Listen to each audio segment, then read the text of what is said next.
19 এপ্ৰিলত অনুষ্ঠিত হ'ব লগা লোকসভা নিৰ্বাচনক লৈ গৰম বতা বলিছে ৰাজ্যত। বিভিন্ন ৰাজনৈতিক দলে নিৰ্বাচনী প্ৰচাৰ তুংগত ৰখাৰ সমান্তৰালভাৱে ভোটাৰ্ছ পাৰ্টি ইণ্টাৰনেশ্যনেলৰ মনোনীত প্ৰাৰ্থী চাও বীৰেন বাইলুঙেও নিৰ্বাচনী প্ৰচাৰ তুংগত ৰখা পৰিলক্ষিত হৈছে।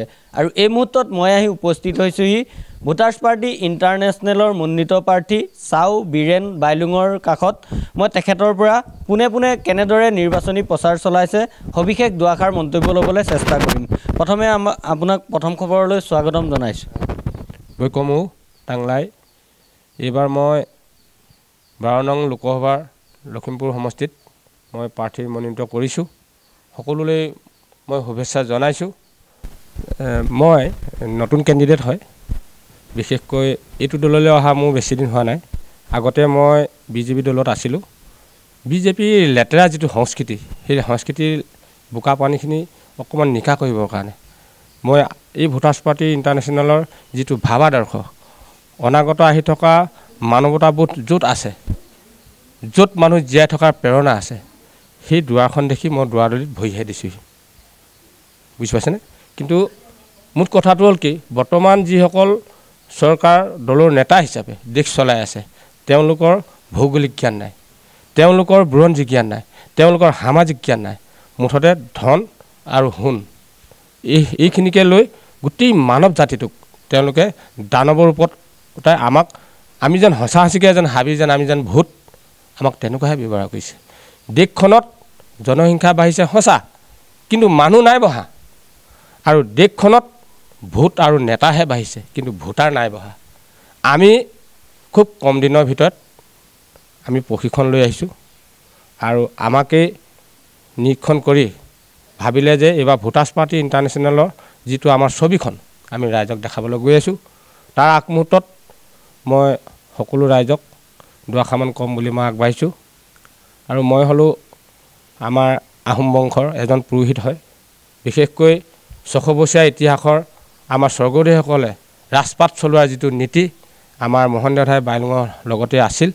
তেওঁলোক আছিল আমাৰ ৰজাৰ উপদেষ্টাহঁত আছিল আৰু দেশখন চম্ভালি লৈছিল। কিন্তু এতিয়া কি হ'ল, চাওঁতে দিশটো পৰিৱৰ্তন হ'ল। আৰু আমাৰ ভোটাৰ্ছ পাৰ্টি ইণ্টাৰনেশ্যনেল যিটো মিছন MGC কয়, মিছন ফৰ গ্ল'বেল চেঞ্জ, আমাৰ অনাৰ্ড পাৰ্চন যিজন মাননীয় ভৰত গান্ধী ডাঙৰীয়া, তেখেতে এই গোটেই মানৱখিনিক উদ্ধাৰ কৰিবৰ কাৰণে তেখেতে কি কৰিছে, নিজৰ এই আঙুলিটো কাটি সদনত তেজ দি দিছে। যিটো সময়ত ভোটাৰ্ছ পাৰ্টি ইণ্টাৰনেশ্যনেলৰ কথা তেওঁ ভবা নাছিল। তেখেতে এজন DC আছিল। DC হৈ থকা অৱস্থাত দিন দৰিদ্ৰক পইচা দিয়ে, নেতাই খাই থয়। সেই কথাখিনি সংসদত জনাবলৈ গ'ল। সংসদত জনাবলৈ গৈ মই চমুকৈ ক'ব বিচাৰিছোঁ, আমাৰ 3 দিন ক'লেও শেষ নহয় আমাৰ পাৰ্টিটোৰ বিষয়ে।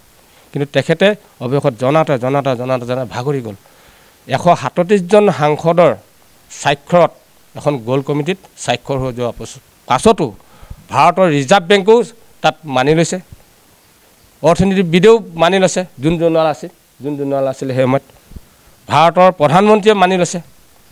তেনেকৈ 9টা গোটেই মুখ্য যিখিনি আমাৰ মানে উপভোক্তাসকল যিসকলৰ কৰ্তৃত্ব ল'ব পৰা, ভাৰতবৰ্ষখনক জীয়াই ৰাখিব পৰা আছিলে, সেই 9জন বিষয়াই চহী কৰাৰ পাছত পুঁজিপতিসকলৰ হেঁচাত অমিত চাংমাই চহী নকৰিলে।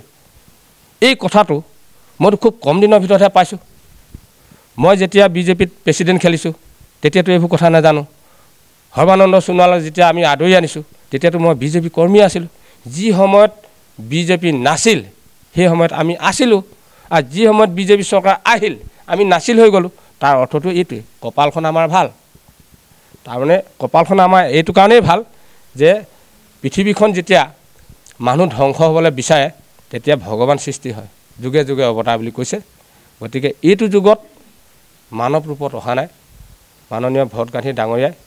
তেখেতৰ যিটো প্ৰতিশ্ৰুতি, সেই প্ৰতিশ্ৰুতিটো পূৰণ কৰিব পাৰিব বুলি ভাবোঁ। কিন্তু মই আগতে কেইটামান কথা মোৰ জ্ঞাতিসকলকো কওঁ। আপুনি কিমান ভোটত জয়ী হোৱাৰ সম্ভাৱনা আছে? আৰু দেখা গৈছে বিভিন্ন ৰাজনৈতিক দলৰ প্ৰাৰ্থীসকলে ইতিমধ্যে নিৰ্বাচনী প্ৰচাৰত তুংগত কৰি তোলা পৰিলক্ষিত হৈছে। আপুনি কেনেদৰে প্ৰচাৰ চলাইছে আৰু কিমান ভোটত জয়ী হোৱাৰ সম্ভাৱনা আছে? বৰ্তমান গণতন্ত্ৰৰ যিটো লেতেৰা সংস্কৃতি, গণতন্ত্ৰ মানে এইটো নহয় ভোট দিলেই যে চৰকাৰখন বনিব, সেইটোতো হয়। ভোট দিলে যে চৰকাৰ বনে, চৰকাৰ বনিলে চৰকাৰ কি কৰে, নোট বনায়। বৰ্তমান ভাৰতবৰ্ষত ভোটাৰ সংখ্যা হ'ল 92 কোটি। 92 কোটি জনসংখ্যা বা ভোটাৰৰ ওপৰত নিৰ্ভৰ কৰি আমাৰ ভাৰতবৰ্ষত মাটিৰ পৰা উৎপাদিত হোৱা, পানীৰ পৰা উৎপাদিত হোৱা, আকাশৰ পৰা উৎপাদিত হোৱা, বুজিছেনে, অন্যান্য আমাৰ উৎপাদিত পণ্য দ্ৰব্যৰ পৰা উৎপাদিত হোৱা এই উৎপাদিত দ্ৰব্য আৰু মানুহৰ লগত নিৰীক্ষণ কৰি প্ৰত্যেকজন ভোটাৰৰ বৰ্তমান আজিটো ডেটত 16,870 টকা। তাৰে আধা অংশটো চৰকাৰী কামত খটোৱাটো সঁচা, কিন্তু বাকী আধা অংশটো বাইদেউ, ভিনদেউ, খোলালি, শহু, শাহু এইবোৰ আঁচনিত খটাব নাপায় নহয়, পায় জানো? আপুনি ৰাষ্ট্ৰপুত্ৰ হ'ব লাগে। মই ৰাষ্ট্ৰপুত্ৰ হিচাপে যুঁজ দিছোঁ যে এইখন ৰাষ্ট্ৰৰ প্ৰথম পুত্ৰ মই হয়, মোৰ নামত নোট বনিছে, মই নোটটো পাব লাগে, এইটো মোৰ অধিকাৰ। তাহানি অধিকাৰ মহাভাৰতত পাণ্ডৱ পক্ষত কৃষ্ণই আছিল, অধিকাৰৰ কাৰণে কুৰুক্ষেত্ৰ চলিল আৰু এতিয়াও আমি অধিকাৰ মহাভাৰত সূচনা কৰিছোঁ।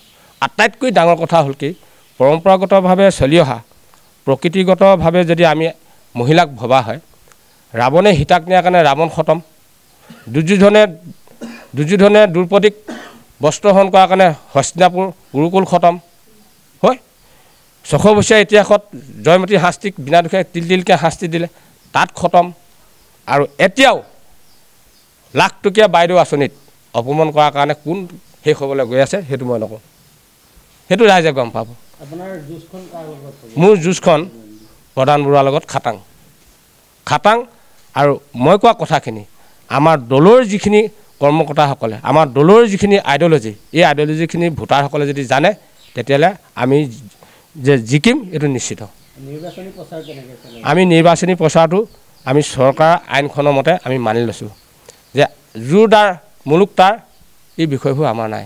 আমি ভোটাৰ ৰাইজৰ মাজলৈ গৈছোঁ, ভোটাৰ ৰাইজে আমাক যথেষ্টখিনি আমাক সন্মান জনাইছে।